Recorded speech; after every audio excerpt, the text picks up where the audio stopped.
There comes a moment when you must ask yourself, have I really asked? For asking is not begging, it is not pleading, it is not a repetition of want dressed in different words. To ask is to receive. It is to assume the feeling of the wish fulfilled. It's the very moment you ask, in the true spiritual sense, the thing is done. It is yours. From that point onward, your only task is to watch. To ask once with conviction is to impress upon the infinite mind a command, not a request. You do not plant a seed and dig it up every morning to see if it's growing. So why, after planting the seed of desire in your imagination, would you disturb it with doubt, worry, or fear? The universe heard you the moment you entered the state of having. There is a great secret. The outer world is always catching up to the inner. So many believe their prayers go unanswered, when in truth, they never truly prayed. They repeated words, but never entered the feeling. The one who asks once, and then rests in the knowing of its completion, is the one who truly lives by faith. What does it mean to ask the universe once? It means you must become that which you seek. Asking in its highest form is not through words, but through assumption. Assume the state, not in fantasy or pretense, but in the inner conviction that it already is. Let the world say what it will. Let the senses declare the opposite. You are unmoved, because you have asked once, and that was enough. To repeat your desire over and over is to confess that it has not yet been granted. But the one who knows need not repeat. The one who knows walks in silence and stillness, watching with expectancy, not anxiety. There is power in still expectation, the quiet confidence that the thing is unfolding now. After you have asked, after you have assumed, your part is to watch what happens next. But this watching is not passive. It is not idle waiting. It is the keen, joyful alertness of one who knows the answer is already written. You begin to see signs in the smallest things. A word, a gesture, a delay. All of it becomes part of the orchestration that leads to the inevitable manifestation. And yet, you do not grasp for signs.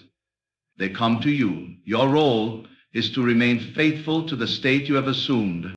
Imagination does not fail. It is the instrument of creation. When you imagine your desire as fulfilled, you set in motion a power beyond your conscious understanding. There is nothing more to do but dwell in the state. Let others argue about facts. Let them quote statistics or remind you of appearances. None of that concerns the one who has already received. When you ask and then wait with unrest, you are doubting the power that formed galaxies and beat your heart in the womb. When you ask once and then let it be, you are trusting that this power now moves on your behalf. It does not fail. It does not forget. It only responds to the assumption you hold most deeply. So ask once, then let the world shift. Let it conform to your inner world. There may be delay, but delay is not denial. Delay is only the rearrangement of appearances. The end is secure, and what you asked in faith, you will hold in hand. If you do not waver, asking once is a spiritual art. It is not weakness, it is mastery. It is to know that your word is law in your world. It is to stand firm in the unseen until the seen reflects it. Do not be like the child who asks and then panics because the gift is not immediately in his hand. Be like the one who plants and knows the harvest is coming. You do not need to water the seed with fear. The soil of imagination is rich enough if left undisturbed. Ask once with full conviction and then simply watch. Watch not with doubt, but with knowing. Watch with joy. Watch with wonder. For the world will soon unveil what you already possess in consciousness. To ask is to receive, but not as the world understands it. When one truly asks, it is not from a place of lack, but from the fullness of assumption. Asking is not the beginning of the journey, it is the completion of it within. The act of asking, when rightly understood, is not a petition or a plea, but an inward movement of consciousness into the state of already having. To ask once is to enter into union with the thing desired. It is to wear the feeling of its presence and to know no separation from it. When one asks over and over, it is a sign that the asking has not been done in spirit, but only in form. True asking is invisible. It leaves no trace on the lips, yet it moves mountains in the unseen. It is silent and inward, and once it is done forever. Those who believe they must continually ask are still worshipping the absence of their desire. They stare at the void and cry out from it. But to ask rightly is to deny the absence and declare the presence. The state that you seek must be assumed as yours, here and now. Not in the future, not when conditions agree, but now. This is the spiritual key that unlocks all doors. The mistake so often made is believing that asking is about words. Words have their place, but words alone are powerless unless they are charged with feeling. The only language the creative power understands is the feeling of reality. That is the true prayer. If you say you want wealth, but inwardly feel the tension of poverty, you are not asking, you are declaring your poverty with every thought. But if you close your eyes and feel the ease of being financially free, the joy of giving, the calm of sufficiency, then you have asked in the only way that matters. You need only ask once, because that one assumption, fully accepted, begins to outpicture itself in time. All of creation follows consciousness. The world bends itself to match the dominant state you occupy. But the world takes its cues from your inner movement, not from your outer complaints. So the wise do not repeat their desires, they enter into them and let them be.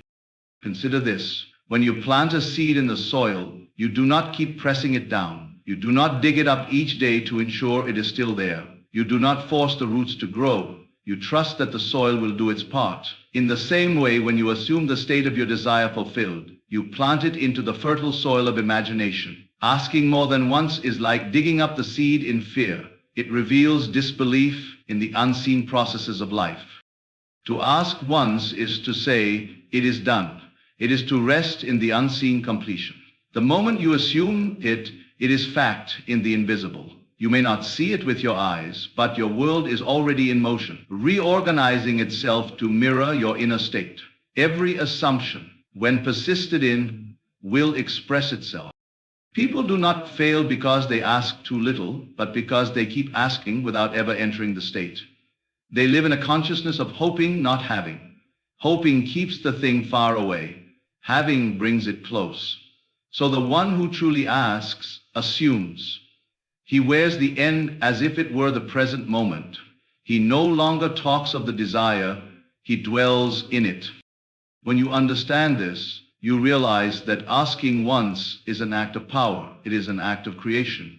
And it requires great faith to ask once and remain in that knowing. But this is the faith that moves all things. To say within yourself, it is mine, and feel the reality of that statement is to call into being the unseen forces that govern manifestation. The moment you assumed the wish fulfilled, the invisible world responded.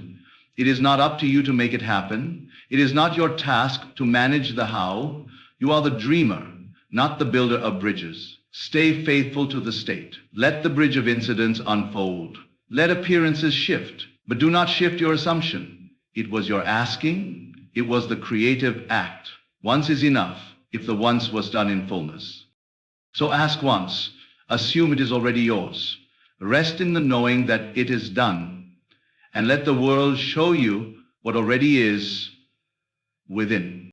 Repetition, when not anchored in feeling, is often the mask worn by doubt. The one who repeats their desire day after day, hoping that by sheer volume they will be heard, does not understand the spiritual act of creation.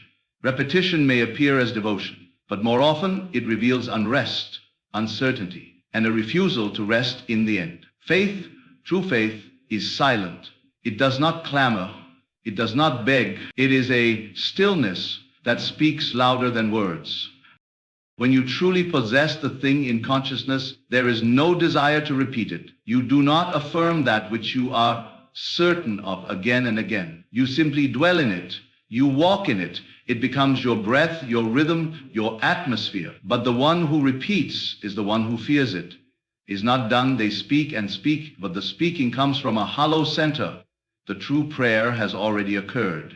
And it occurred the moment you moved into the feeling of already having. Faith is not noise. It is not outward display. It is inner confidence. It is the deep conviction that what you have accepted in imagination will be seen in form. There is no need to speak it daily when it has been spoken in feeling. Feeling is the language of the higher self. Words are but symbols, and too often repetition becomes a denial in disguise, a denial of the very thing one seeks. When you enter a room and turn on the light, you do not continue flipping the switch to ensure the light stays on. You trust the action once made, the switch was flipped, the circuit closed, and the light responded. So too is it with consciousness. You enter the state once, and if it is done in faith, you remain there. The light is on, though the world may still appear dark. The outer must follow the inner, and the delay is not an absence of power, but the process of reflection catching up to reality. The one who rests in silent knowing is not inactive. He is not indifferent. He is not passive. His stillness is the result of full acceptance. He no longer needs to convince himself. He has arrived. Though the world has not yet shifted, he has. And that shift is the cause of all coming change. It is not what you say that creates. It is what you are conscious of being. A man who knows he is wealthy does not stand in the mirror and affirm it every hour. He lives it. He breathes it. He walks through the world as one who possesses. The repetition belongs to the one who doubts he has been heard. But in spiritual law, the hearing is instant. The moment the state is assumed, the law is in motion. The outer world may delay, but it does not deny. Repetition can be useful when it is used to stabilize focus, but it must not be confused with faith. There is a kind of repetition that impresses the mind with truth, gently guiding the imagination toward the state desired. This is not the same as desperate chanting. One affirms with the intention to feel, the other with the fear of being forgotten. When the feeling is reached, repetition ends and faith begins. Faith is the ability to remain loyal to an unseen reality, to remain loyal to it without outward proof, to know that your assumption is unfolding itself invisibly. There is no effort in it. There is no strain. It is the quiet assurance that all is working perfectly, even if nothing yet appears to move. That quiet is the signature of true creation. Those who lack faith need noise. They need visible signs. They cry out to be reassured. But those who possess faith do not require confirmation. Their confirmation is within. Their confidence does not come from evidence. It comes from the acceptance that what they imagined is real. So when you find yourself repeating, pause. Ask yourself, why do I feel the need to repeat? If it is to reach a deeper state of feeling, continue. But if it is because I fear nothing is happening, then I have left the state. I have exited faith and entered doubt. To rest in silent knowing is not to be lazy. It is to be certain. It is to trust the invisible more than the visible. It is to trust the seed you planted rather than standing over it in fear. Creation is not rushed. The moment you assume the end, it was done.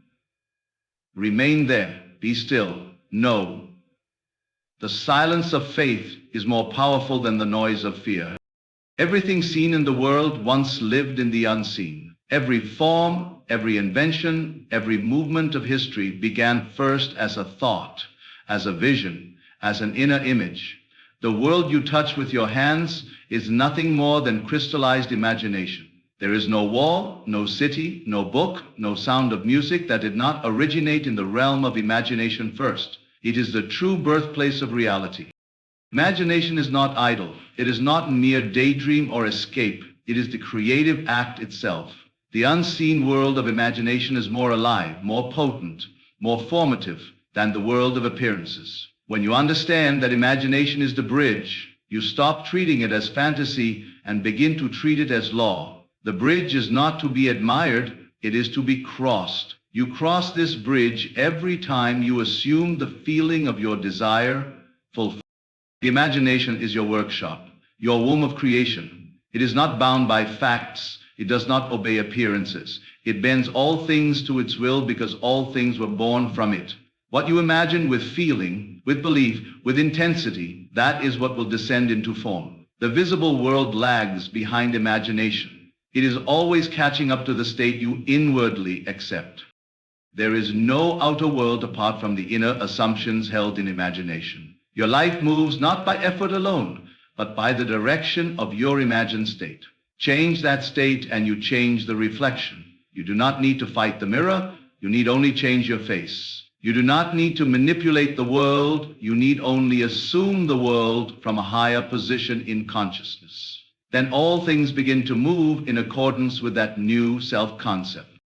Imagination is the bridge between what is and what can be. It is how you enter into a new experience. When you close your eyes and imagine yourself already in possession of your desire, you have stepped onto the bridge. You have left behind the old state. Even if the body still walks in the same streets, even if your bank account or circumstance has not yet shifted, the bridge has been crossed in consciousness, and consciousness is the only reality. The journey does not begin with action. It begins with an inner movement. You may think you are stuck in a certain condition, but no condition can remain once you change the imaginal cause. Every outer condition is an echo, a shadow of what has been sustained inwardly. The moment you dare to revise that inner state, the shadow must change. It has no power of its own. Do not underestimate the power you hold. You are always imagining. The only question is, what are you imagining? Are you imagining limitation, fear, waiting? Are you imagining the fulfillment, the joy, the peace of already being the one you desire to be? Every day, you are crossing bridges in consciousness. You walk them silently. You pass from one state to another without needing to announce it, but imagination always leads. When you understand this law, you stop reacting to the world and stop directing it. The world becomes responsive, not resistive. It becomes a canvas on which your inner states are painted. Your job is not to explain the delay, nor to question how it will come, but to stay loyal to the imaginal act, to return again and again to the state that assumes it is already done. Imagination shows you the thing before it is born, but do not mistake it as just imagination. That phrase betrays ignorance. Nothing is more real than the imaginal act. It is the seed, and though the harvest may seem distant, it is guaranteed if the seed is watered with faith and persistence. You are not separate from the life you desire.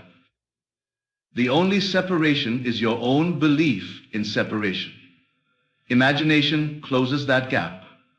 It brings near what seems far, makes real what seems abstract. It is not a bridge that leads you towards something. It is the bridge that leads you from being a seeker to a knower, from longing to living. So train yourself to imagine boldly, not weakly, not passively, but with authority. Imagine from the end, not toward it. See yourself already there. Feel it as if it were now. The mind will protest, the senses may deny, but hold to the imaginal scene. Do not climb down from it. Let it be more real to you than anything the senses report, because that unseen vision, once assumed, becomes the path by which your world rearranges itself. Imagination is not a dream. It is the foundation of all that is real. It is the cause, the bridge, the medium. And when used with faith, it leads unfailingly from what is hoped for to what is lived. The great illusion of life is that nothing is happening unless you see it with your eyes. The world has trained the senses to be the final judge of movement, of progress, of manifestation, But the spiritual man knows otherwise. The spiritual man understands that what is seen is only the echo. The real work, the actual cause, begins in the unseen, where imagination plants the seed and consciousness gives it form. What you do not see is more powerful than what you do, for the unseen is always moving first. The moment you assume a new state, the unseen is activated. Invisible currents begin to flow. Conditions start to shift. People are moved. Doors are opened. Paths are rearranged. And yet, to the outer eye, nothing has changed. So many fall into doubt because they do not feel instant confirmation. They confuse delay with denial, unaware that the roots are growing before the fruit can appear. You cannot judge a seed's progress by staring at bare soil. Yet this is what people do with their desires. They assume, then stare at the outer world, expecting it to immediately prove itself. You must understand, the outer always lags. It is not disobedience, it is the natural order. You are not looking at the cause when you look at the world, you are looking at the shadow. The cause is your inner state, your imaginal activity, your assumptions held in consciousness. That is the true machinery of creation, and it works the instant you engage it, whether or not your senses agree. The unseen does not operate by the rules of time. It is immediate. In imagination, there is no delay. The moment you enter the feeling of the wish fulfilled, the state is created, and from that moment forward, the world begins its slow, obedient march toward your assumption. The delay is not delay at all. It is translation. It is the outpicturing of what has already happened in spirit. You are called not to look with the eyes of flesh, but with the eyes of faith. When the world tells you nothing is happening, you must remind yourself that everything is happening, just not yet in view. Think of the radio signal before it becomes sound. It travels invisibly. It exists long before the receiver picks it up. So too does the imaginal act send out its signal, forming shapes, aligning details, calling forth scenes that will appear in the script of your life. But you must not interrupt it. Doubt is interference. Fear is noise. The one who assumes and then constantly checks, constantly questions, constantly reverses course, is disturbing the process. The unseen needs your stability. The unseen operates through faith, a quiet trust that knows the cause has been initiated. Those who understand this law walk differently. They are not anxious, they are not desperate, they may not see the evidence, but they know it is there, beneath the surface, in the background, in the places where the eyes cannot reach. They do not disturb the soil to check on the seed. They water it with praise. They water it with gratitude. They water it with a continued assumption that it is already so. Learn to live from the unseen, not toward it. Live from the end, not from the question. When you imagine yourself as already being the one you desire to be, you have moved into the unseen cause. You have stepped into the true power, and even if nothing happens today, or tomorrow, or the week after, you do not shake. You do not ask, where is it?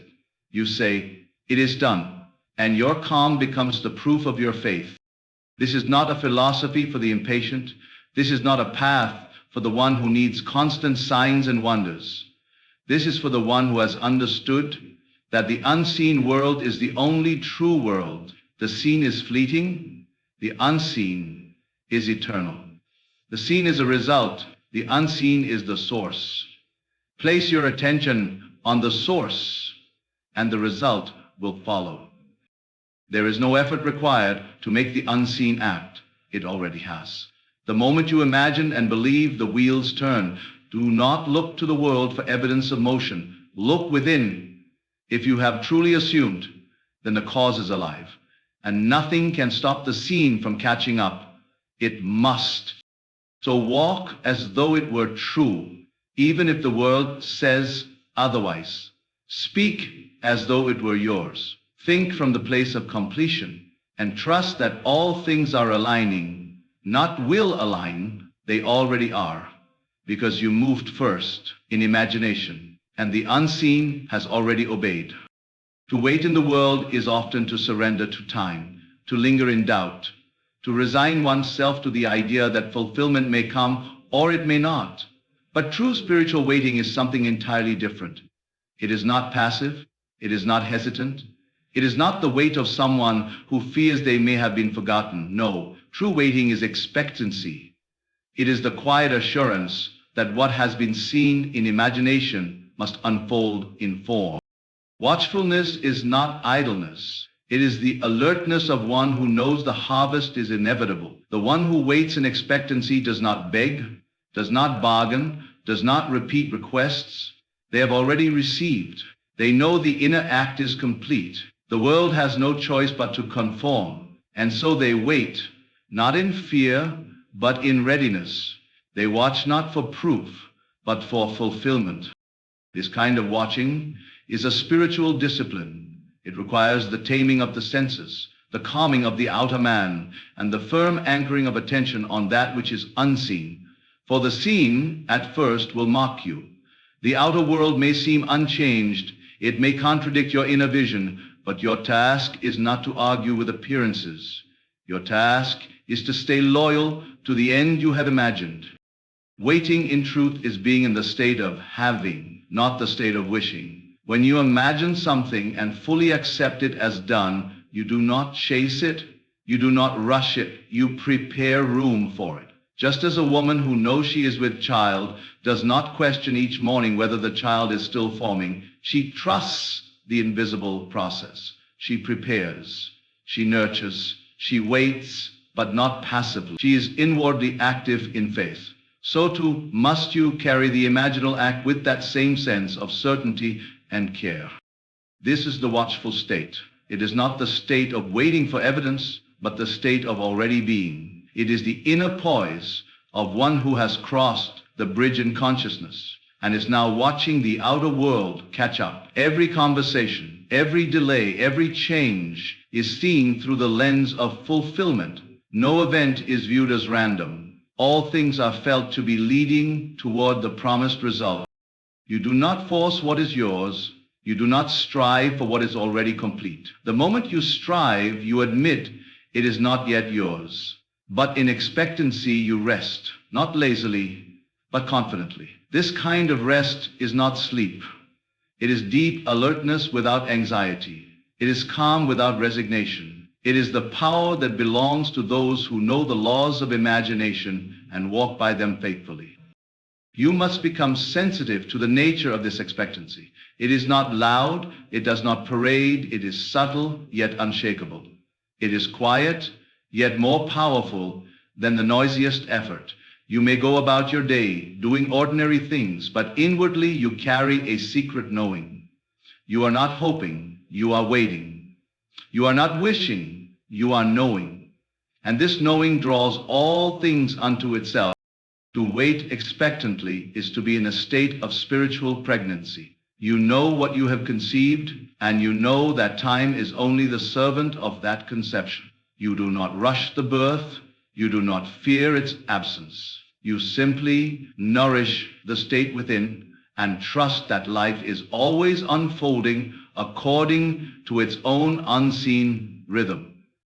The world will test your patience. It will tempt you to doubt. It will show you scenes that contradict your assumption. But if you are truly waiting in expectancy, you will not be moved. You will smile at contradiction, for you know the end is already secure. You have already crossed into the state of fulfillment, and the outer world is only reflecting back the shadow of what has already occurred.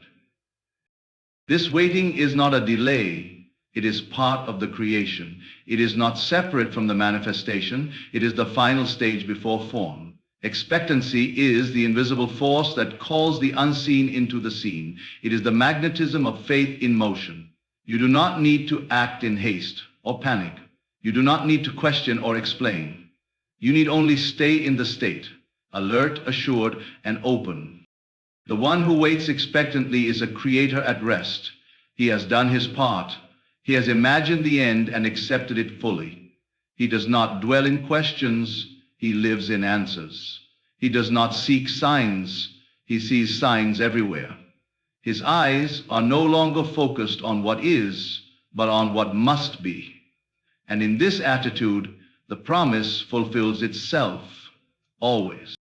Each truth spoken is a key to the unseen kingdom within us all. You have learned that true asking is not a repeated plea, but a single firm assumption, a silent command to the universe that what you desire is already yours.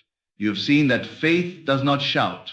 It whispers with quiet knowing, resting without need for constant reassurance. Imagination reveals itself as the sacred bridge that carries the invisible into the visible, shaping your world in accordance with your deepest convictions. You have come to understand that the unseen acts long before the seen can catch up, that the roots grow deep and unseen before the harvest appears. Finally, you have embraced watchful waiting as a powerful expectancy, an active, poised readiness rooted in certainty rather than doubt. Walk these truths daily. Live as though your desire is already fulfilled, resting in faith and watching with steady eyes. The world you long for is unfolding now, molded by your inner state, shaped by your imagination, and brought forth by your unwavering belief. To ask once, to trust silently, to imagine boldly, to understand the unseen's precedents, and to wait expectantly. These are the sacred acts of creation. They are the steps by which you bring heaven to earth and transform dreams into living reality.